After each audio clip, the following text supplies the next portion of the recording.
Hi everyone. In this lesson, we're going to come up with the idea for a decoration that can hang off of the edge of our monitor, or possibly any other surface that has a hard corner. We're also going to figure out how we want to print our design so that it doesn't require supports. Let's start by thinking about where we're going to put our decoration.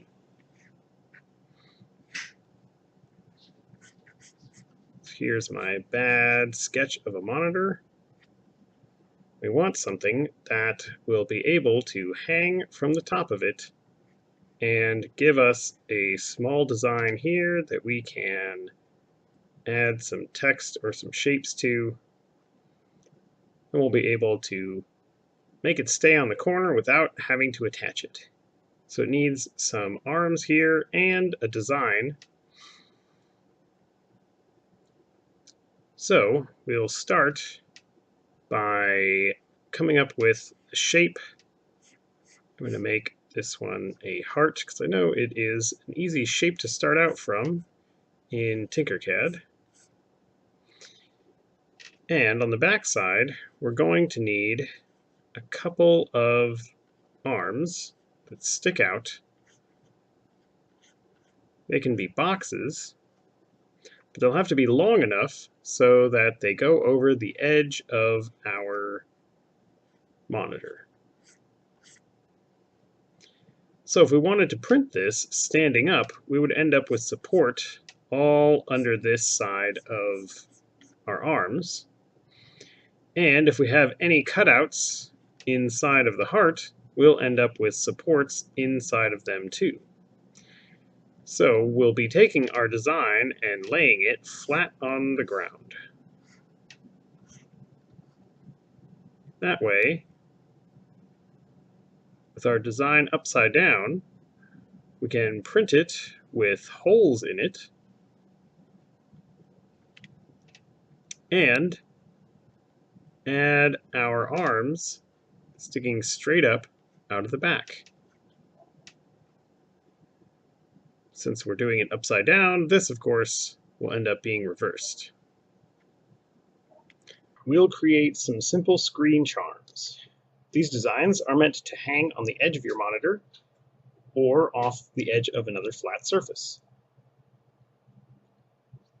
We'll be creating our designs lying flat on the work plane, then flipping them over to attach arms to the back so they can hang over the edge.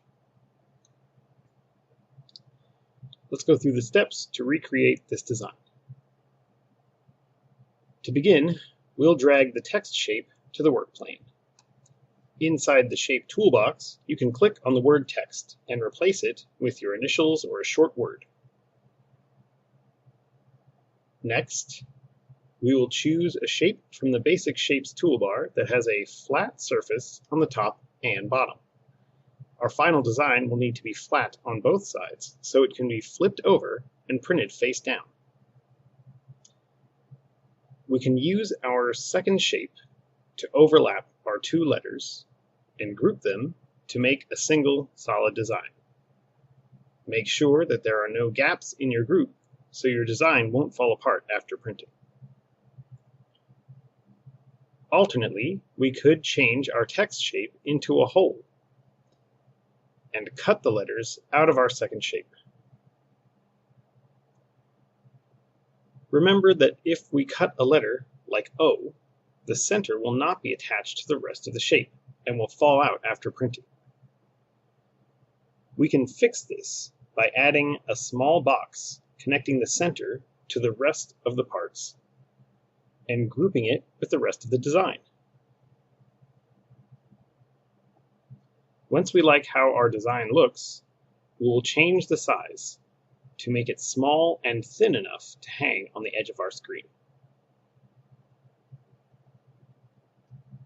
Click on the center handle, then click on the number that appears and type 3 to change it to 3 millimeters tall. Click on one of the corner handles and drag to change the size so our designs are between 30 and 40 millimeters in each direction.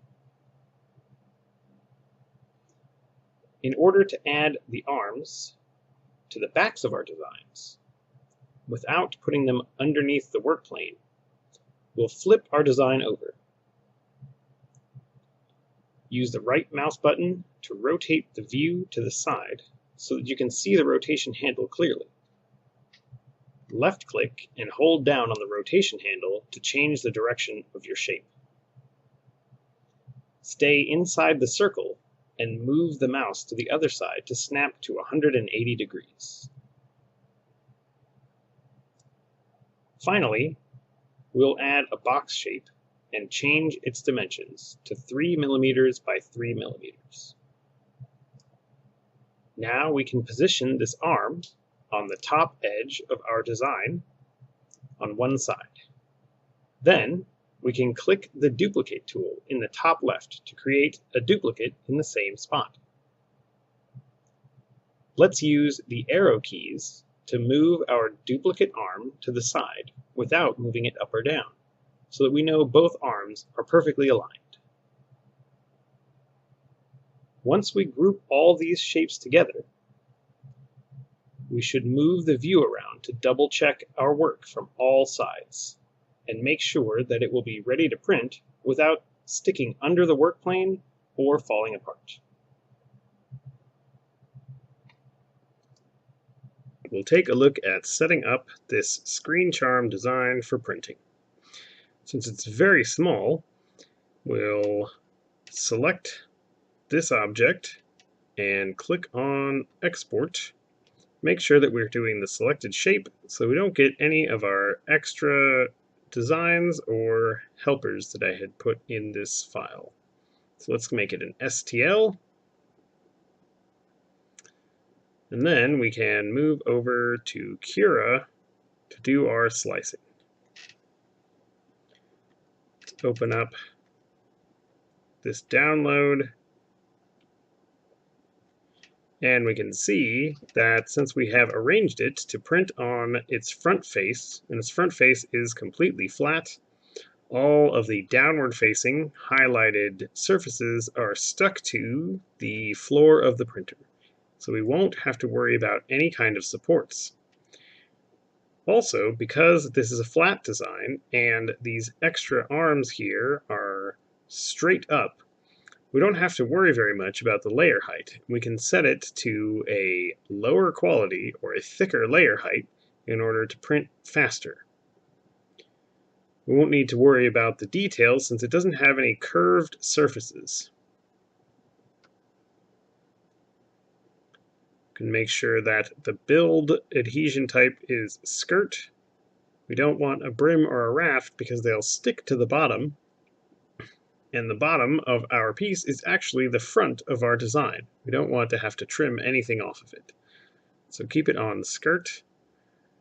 We'll slice this. It'll be a quick 13-minute print.